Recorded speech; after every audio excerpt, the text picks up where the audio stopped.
Why am I doing this? There are lots of projects that one can pursue.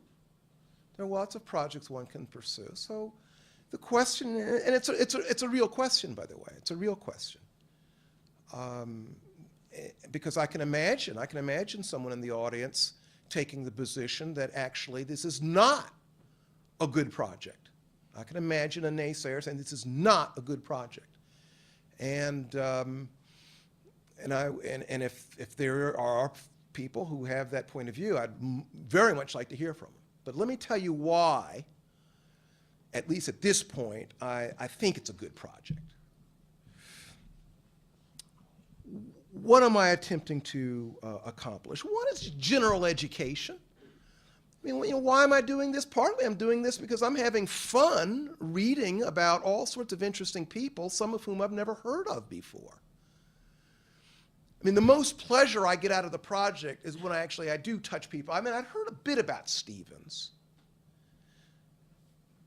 Sumner, but then there's some people who I've never heard. The Grimke sisters, I didn't know anything about them.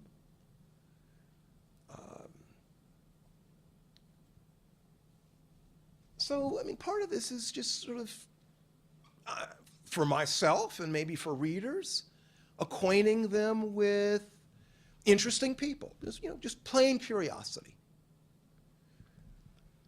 But there's more to it than that.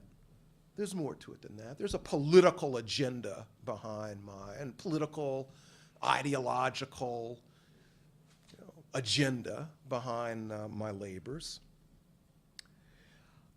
I think that it's important,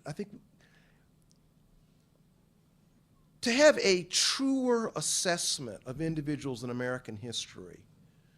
We need to have a better idea of alternative possibilities. History happens. People did something, and we see what they did.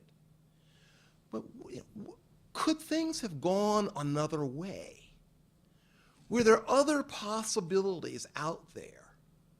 The people who we laud as heroes, were there other people in their environment who made other choices?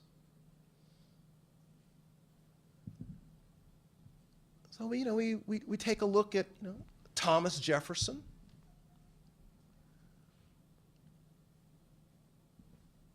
Great in many ways. Owner of hundreds of individuals.